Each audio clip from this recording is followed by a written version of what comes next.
जय हिंद।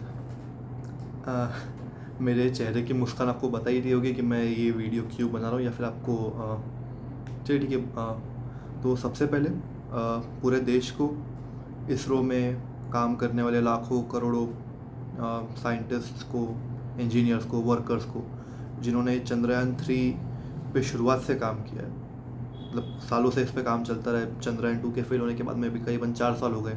4 साल के बाद में ये 4 साल के अंदर एक पूरा फ्रेश प्रोग्राम बनाया, उसका प्रोडक्शन हुआ, लॉन्च हुआ, and very very successful landing.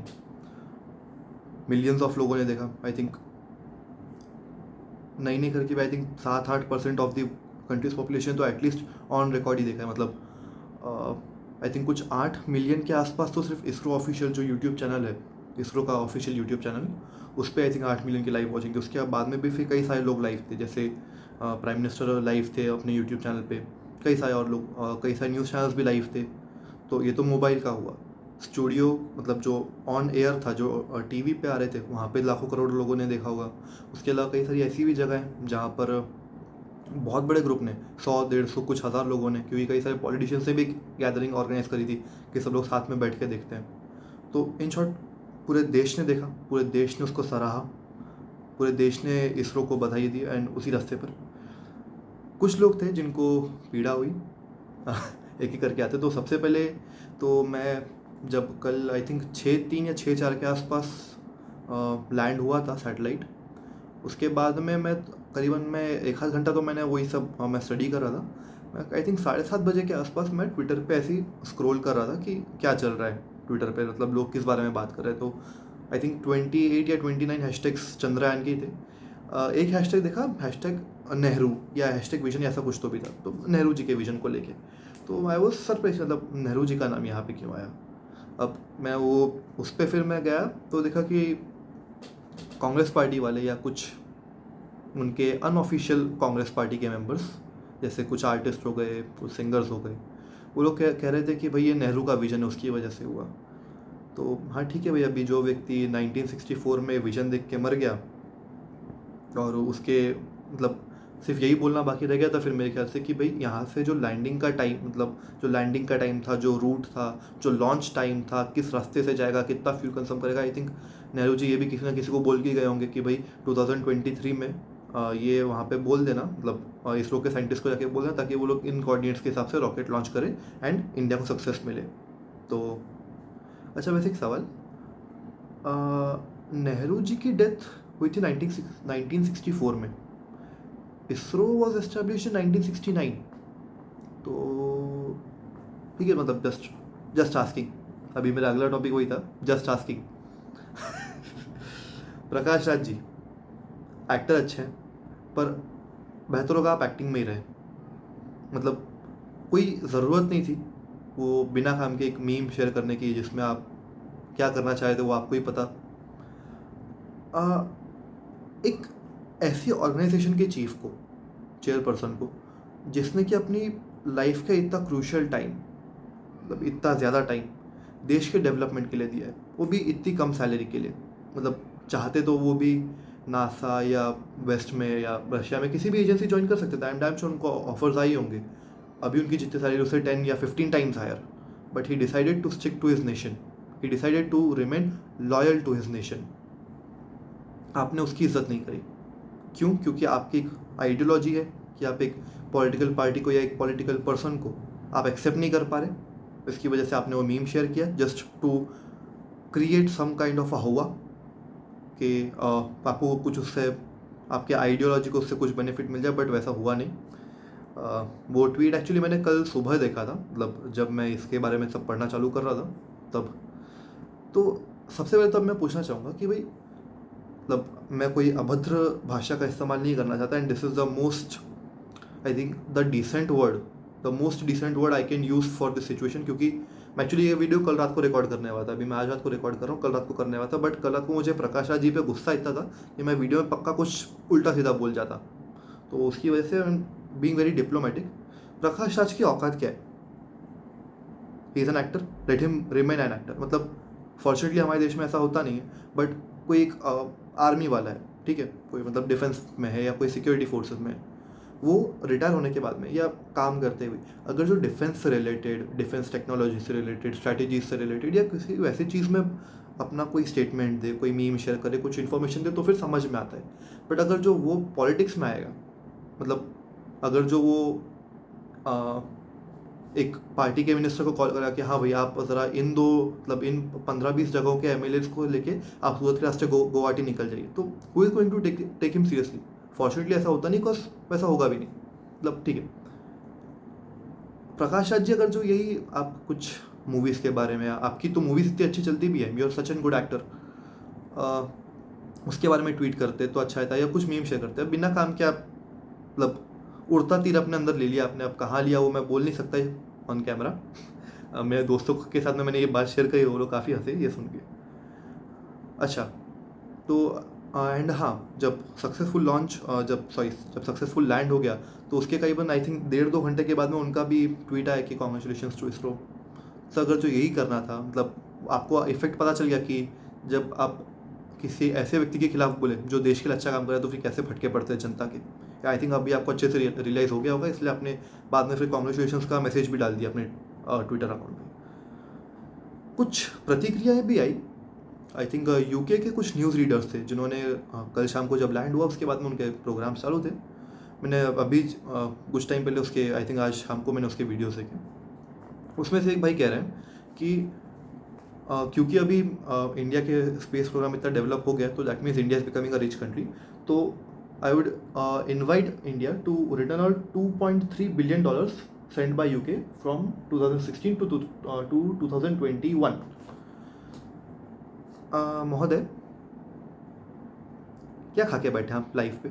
मतलब एक, मैं अपने व्यूअर से बात करता हूँ। चलो, मेरा एक रिश्तेदार है, या आपका कोई एक रिश्तेदार है जो किसी दूसरे कंट्री में बैठा है, ठीक है, या अपना वहाँ पे कोई कंपनी चलाता है, कोई एनजीओ चलाता है, एंड उसको पैसे की ज़रूरत है, ठीक है। तो आप, अगर जो आप अच्छे रिश्तेदार है, अच्छे दोस्त है, तो आपने उसको कुछ पैसे भेज दिया ऑनलाइन, या किसी भी माध्यम से आपने उसको पैसे भेज दिए। कुछ, अब कोई साधारण व्यक्ति होगा तो फिर कुछ हज़ार की मदद करेगा, कोई अच्छे like well to do family से होगा तो कुछ लाखों की मदद करेगा, कुछ करोड़ों की भी कर सकता है, मतलब जिसकी भी जैसी क्षमता हो। ये जो $2.3 बिलियन की बात करी 2016 से 2021, ये यूके से आए, इंडियन गवर्नमेंट ने कोई ये लोन नहीं दिया गया है, ना उन्हें एड दी गई है, ना ही गवर्नमेंट ने पैसे मांगे थे। आपने खुद से होके अपने एनजीओ को यहाँ पे दिए, जो यहाँ पे इंडिया में आपके एनजीओ काम करते हैं, इस इंडिया में रह के एनजीओ के नाम पे देश को तोड़ने के, एंटी नेशनल एक्टिविटीज़ को फंड करने के। और जब इंडियन आर्मी एंटी नेशनल्स के खिलाफ कोई एक्शन लेती है, टेररिस्ट की या नक्सलवादियों के खिलाफ कोई एक्शन लेती है, तो इन्हीं जो $2.3 बिलियन यहाँ पे आए थे, इन्हीं पैसों की मदद से उन आर्मी वालों के खिलाफ, उन सीआरपीएफ एसआरपीएफ वालों के खिलाफ सुप्रीम कोर्ट में केसेस चलते हैं। इस काम के लिए आते हैं आपके पैसे यहाँ पे। तो अगर जो मैं सभी जो दर्शक हैं, मैं उनसे कहना चाहूँगा कि अगर जो कोई भी ऐसा बकवास करे, तो उनको यही बोल दीजिएगा कि भाई वो पैसे किसने भेजे और कौन से बैंक अकाउंट में, उसकी भी ज़रा डिटेल दे दीजिए।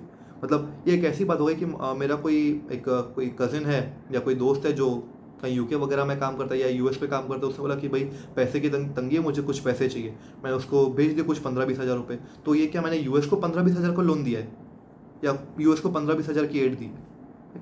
इसलिए मैं बोला कि क्या खा के बैठे हो। फिर एक दूसरा वीडियो देखा, उसमें बंदा कह रहा था कि भाई इंडिया की गरीबी का कारण है कि यहाँ पे रेसिज्म बहुत ज़्यादा है, कास्टिज्म बहुत ज़्यादा है। ये अक्सर इंडिया के बारे में कहा जाता है। I have a few counter questions to that. एक, मैंने जो थोड़ा बहुत पढ़ा है, हमारे जो रिलीजियस टेक्स्ट हैं, जो सनातन धर्म की हिस्ट्री है, किसी भी राजा के समय, ठीक है, राजा मतलब क्षत्रिय हुए, अगर जो आप लोगों की भाषा में जो कास्ट हुई, तो कास्ट उनकी क्षत्रिय हुई, या वर्ण, वट एवर, मैं उसमें नहीं जाता। तो कौन से एक उनके सेना में किसी कमांडर ने या किसी सैनिक ने, मतलब जो ऑन ग्राउंड लड़ते हैं, उनमें से किसने बोला कि नहीं ये राजा क्षत्रिय है या ये मेरी जात का नहीं है, इसलिए मैं इसके साइड से नहीं लड़ूंगा, जो सामने हमारे राज्य पे जो हमला करने आया है मैं उसकी साइड से लड़ूंगा क्योंकि वो मेरी जात का है? I don't think it ever happened. Implant किया गया है कि भाई नहीं, आपके यहाँ पर कास्टिज्म है, आपके यहाँ पर है, मतलब अगर जो आप एक झूठ 100 बार बोलो तो फिर वो झूठ नहीं लगता, वो सच लगता है। वो एक बेसिक फंडा है। मैं नाम भूल गया, बट कॉलोनाइजेशन के पहले जो कुछ ब्रिटिशर्स यहाँ पे आए थे घूमने का या टूरिज़्म का या ट्रेड का बहाना करके, उन्होंने अपनी बुक्स में लिखा है कि इंडिया का कास्ट सिस्टम इतना स्ट्रांग है कि जब तक इसको तोड़ नहीं सकते तब तक हम इंडिया पे राज नहीं कर पाएंगे। ये आप ही के लोग अपनी बुक्स में लिख के गए। इसीलिए आपको जब इंडिया में आना था तो ब्राह्मणों को स्पेशली, ब्राह्मण और क्षत्रियों को मेरे ख्याल से आप लोगों ने एक स्पेशल टारगेट बनाया कि भाई इनको अपर कास्ट सिटीजन बताओ इंडिया का, एंड बाकी जितने भी कास्ट है उन सबके दिमाग में ये भर दो कि भाई ये आपके दुश्मन है, ये हमेशा आपका बुरा चाहते हैं और अपने आप को सुपीरियर फील करते हैं। एंड उसकी वजह से, अच्छा आपने कहा कि इसकी वजह से इंडिया में गरीबी थी। अगर जो इंडिया में आपके आने के पहले से गरीबी थी तो फिर आप यहाँ पे आए ही क्यों थे? अगर जो गरीबी थी इंडिया में तो फिर आप यहाँ पे आए क्यों थे? आप यहाँ पे आए थे इंडिया को लूटने के लिए, क्योंकि तब तक India was the biggest economy in the world.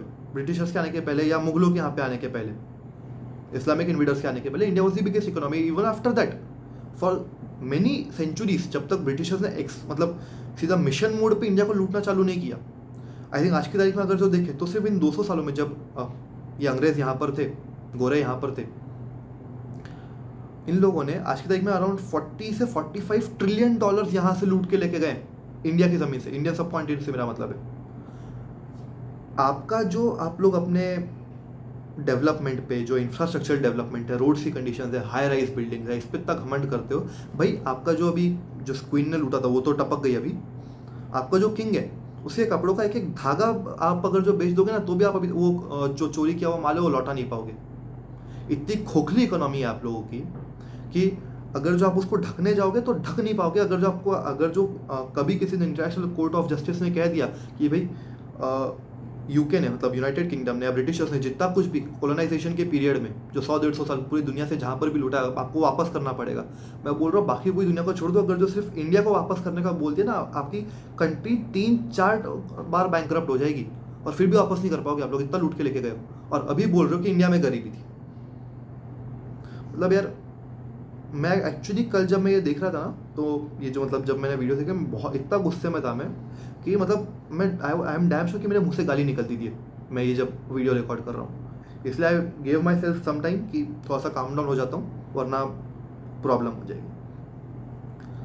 अच्छा, एक दूसरी बात, मतलब of the topic completely, article 370, sorry मतलब मैं एकदम ही टॉपिक का बहुत बड़ा वाला जंप आ रहा है मैंने, I know, but I wanted to talk about this and I wanted you to know about this कि आर्टिकल 370 5 अगस्त को राज्यसभा में और 6 अगस्त को लोकसभा में आई थिंक उस पर वोटिंग हुई and article 370 was abrogated from the state of Jammu and Kashmir and 3 या 4 बिल आए थे तो उसके हिसाब से काफ़ी सारे चेंजेस हुए। पिछले कुछ दिनों से सुप्रीम कोर्ट में एक डिस्कशन चालू है कि आर्टिकल 370 को वापस लाया जाए। कपिल सिब्बल जी हैं वो इस केस को लड़ रहे हैं कि, एंड वो सुप्रीम कोर्ट में दलीलें दे रहे हैं कि ये वजह, उसकी वजह से आर्टिकल 370 को वापस लाया जाए। अब सबसे पहले तो ये कहा जाता है कि भाई ये एक अनडेमोक्रेटिक प्रोसीजर से इसको हटाया गया। तो देखिए, एक डेमोक्रेटिक प्रोसीजर क्या होनी चाहिए कि भाई वो दोनों हाउसेस ऑफ द पार्लियामेंट में पास हो, उस पर प्रेसिडेंट की साइन आए और फिर वो स्टेट असेंबली में जाए, वहाँ पे पास हो। अब लोकसभा में पास हुआ, राज्यसभा में पास हुआ, उस पर प्रेसिडेंट ने अपने सिग्नेचर भी किए। द ओनली प्रॉब्लम भी नहीं थी, the only odd factor was which was not even considered as odd in legal terms as far as I am concerned, yeah, as far as I know, कि वहाँ पे तब state assembly suspended थी। तो and ये भी constitutionally ही लिखा गया कि अगर जो स्टेट असेंबली सस्पेंड हो तो फिर असेंबली की जितनी भी पावर्स हैं वो सब जो जम्मू कश्मीर जो स्टेट है उसका गवर्नर या lieutenant governor, I am not very much aware about that, उसके हाथ में चली जाती। तो उसने साइन कर दिया। तो firstly it is an absolutely democratic procedure जिसके तहत वो हटाया गया। दूसरी बात, मैं कपिल सिब्बल साहब से पूछना चाहूँगा कि जब आर्टिकल 370 आया था तब सरकार किसकी थी? जिन लोगों की सरकार थी उन्हीं ने, जहाँ तक मुझे पता, आर्टिकल 370 के आई थिंक फर्स्ट उसमें लिखा है, फर्स्ट क्लॉज में, कि it is a temporary provision. तो अगर जो टेम्प्ररी प्रोविजन लिखा है तो फिर इसका मतलब ये कि उसको थोड़े टाइम के बाद में हटा देना है कि जब भी सरकार चाहेगी। आज़ाद हिंदुस्तान के सबसे पहले प्रधानमंत्री जवाहरलाल नेहरू जी, जिनका मैंने वीडियो की शुरुआत में भी जिक्र किया, उन्होंने ही ये कहा है, ऑन रिकॉर्ड कहा है कि भैया आर्टिकल 370 हट जाएगी थोड़े टाइम में, घिसते घिसते घिसते घिसते घिस जाएगी, तो गवर्नमेंट ने घिस डाली। प्रॉब्लम क्या है इसमें आपको? एक उन्होंने कहा कि भाई कश्मीर में रेफरेंडम कराओ, मतलब इस पे जनरल पब्लिक की वोटिंग कराओ, जनरल पब्लिक का जो कहना है कि भाई आर्टिकल 370 होना चाहिए या नहीं होना चाहिए उस पर करो। तो भाई देश में फिर कॉन्स्टिट्यूशन क्यों रखा है, लोकसभा राज्यसभा क्यों बिठाई है? हर साल हम लोग वोटिंग क्यों करते हैं? मतलब हर 5 साल में हम लोग सरकार क्यों चुनते हैं अगर जो हर चीज़ रेफरेंडम से ही करानी है कि भाई ये चीज़ करनी, इस पे रेफरेंडम करा दो, मतलब आर्टिकल 370 हटाए उस पर रेफरेंडम करो। महाराष्ट्र के लिए कोई एक एक्सक्लूसिव कोई कानून बनाना, उस पर मतलब लोकसभा राज्यसभा कुछ नहीं, महाराष्ट्र की विधानसभा और विधान परिषद कुछ नहीं, बस सीधा एक महाराष्ट्र में रेफरेंडम करा दो, if majority of the public agrees with it, वो हो जाएगा। सरकारी क्यों रखिए फिर अगर जो रेफरेंडम से ही देश जाना है? और अगर जो रेफरेंडम की बात है तो फिर why this is only for the people of Jammu and Kashmir? Why is the special status being given to them? उन लोगों ने ऐसा क्या खास किया जो हमने नहीं किया? अगर जो कश्मीर में रेफरेंडम हो सकता है तो फिर महाराष्ट्र में भी कराओ। मैं महाराष्ट्र गुजरात में रहता हूँ, यहाँ पे भी हर चीज़ के लिए रेफरेंडम होना चाहिए। मतलब यहाँ पे मेरे घर के बाहर अगर जो एक रोड बन रही है, कोई फ्लाईओवर बन रहा है, कोई ब्रिज बन रहा है, कोई डैम बन रहा है, उस पर भी रेफरेंडम कराओ कि आसपास के लोग जो उससे अफेक्ट हो सकते हैं उनको कुछ प्रॉब्लम तो नहीं है इससे। हर चीज़ के लिए कराओ, वाई अ स्पेशल स्टेटस? अच्छा, 370 के डिफेंस में जो मतलब जो कहते हैं कि 370 होना चाहिए, उन लोगों का अक्सर ये कहना होता है कि भाई जम्मू कश्मीर इंडिया में मर्ज हुआ बिकॉज ऑफ आर्टिकल 370, मतलब वहाँ पे कहा गया कि भाई आर्टिकल 370 आएगा तो ही हम लोग इंडिया में मर्ज होंगे। अगेन ये भी झूठी है। उस आर्टिकल 370 को कॉन्स्टिट्यूशन असेंबली ने पास किया था 1949 में, जहाँ तक मुझे पता है, और इंस्ट्रूमेंट ऑफ एक्सेशन तो 1947 में ही साइन हो गया था जब पाकिस्तान ने कश्मीर में इन्वेड किया था। तो जैसा मैंने पहले कहा कि 64 में किसी के मरने के बाद में 69 का क्रेडिट उसको दिया जाता है, तो मतलब वैसे ही जो चीज़ 47 में हो चुकी है उससे कम्प्लीटली इंडिपेंडेंट इंसिडेंट होता है 49 में, 2 साल बाद, और उसके बाद में आप उन दोनों को मर्ज करने का ट्राई करते हो कि भाई इसकी वजह से ये हुआ है। मतलब अगेन मैं वही सवाल पूछूंगा कि भाई क्या खा के स्टेटमेंट देते हो यार, मतलब अच्छे वाले नशे करते हो। एंड इसके ऊपर मैंने एक आर्टिकल पढ़ा आज या कल मैंने पढ़ा था कि पिछले आई थिंक 12-13 दिनों में, आई थिंक कुछ 8 या 9 अगस्त के आसपास से इसकी हियरिंग सुप्रीम कोर्ट में चालू हुई। 140 घंटे सुप्रीम कोर्ट इस पर डाल चुकी है, 140 घंटे, 140 आवर्स। सुप्रीम कोर्ट में हज़ारों की तादाद में पेंडिंग पड़े हैं केसेस। सर मैं जस्टिस, मतलब जो जस्टिस बेंच है, मैं उनसे कहना रिक्वेस्ट करता हूँ कि सर ये जो चीज़ हो चुकी है जो वापस नहीं होने वाली, मतलब obviously the ultimate decisions lies in the hands of supreme court, मैं उस पर नहीं बोलूँगा, बट सर आपको पता है कि टाइम पास है, and I am damn sure आपका एक्सपीरियंस, आपको पता ही होगा कि इसका रिजल्ट क्या आने वाला है, and still you are wasting 140 hours. 140 hours में आप नहीं कर कि भाई आप कितने हज़ारों केसेस की आप हियरिंग ले सकते थे। अच्छा, इतनी बड़ी बेंच बैठी, अगर जो हर जज, अगर जो 3-3 जजेस की भी बेंच पकड़ी, तो सर आप कितने सारे केसेस की हियरिंग ले सकते थे, कितने सारे केसेस पे अपना सुनवाई दे सकते थे। आपने वो नहीं किया। अब ओवर टाइम सुप्रीम कोर्ट के सेशंस चल रहे हैं कि इस पर आप हियरिंग ले लीजिए। पता नहीं वो कपिल सिब्बल जी भी यहाँ पे क्या ही बोल रहे हैं, मुझे मतलब I am finding it highly irrelevant and it completely, मतलब जैसा आई थिंक जो पिछला लोकसभा का सेशन था, पार्लियामेंट का सेशन था, जैसा अडानी बोल के कम्प्लीटली वेस्ट किया ये। भाई इस केस की वजह से सुप्रीम कोर्ट का टाइम वेस्ट हो रहा है, एंड सुप्रीम कोर्ट का अगर जो 1 मिनट भी वेस्ट होता है किसी भी एक चीज़ पे, तो किसी एक जेन्युइन केस पे जो जस्टिस होना चाहिए, जो न्याय होना चाहिए, वो 1 मिनट डिले होता है।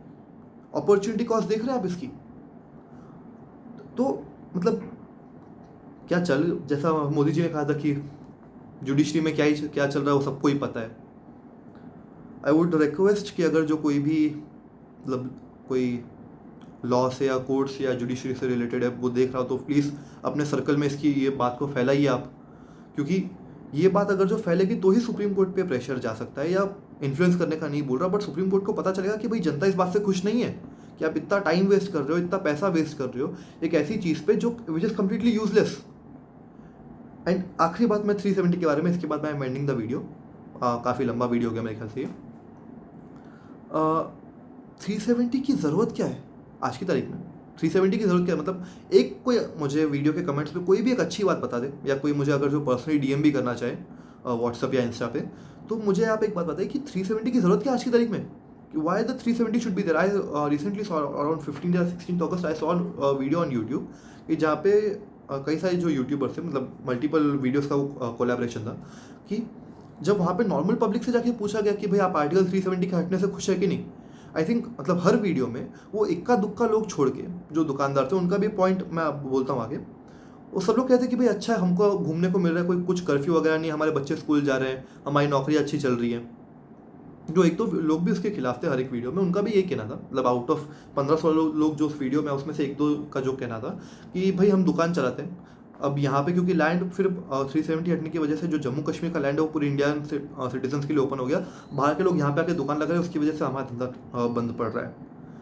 अब एक माइक्रो इंटरेस्ट के लिए आप पूरे देश का डेवलपमेंट जो पिछले 4 साल से भगवान की दया से और सरकार के विजन से वापस जो ट्रैक पे आ रहा है, आप एक माइक्रो इंटरेस्ट की वजह से आप वापस पूरे स्टेट को आप 30-40 या 50 साल पीछे लेके जाना चाहते हैं।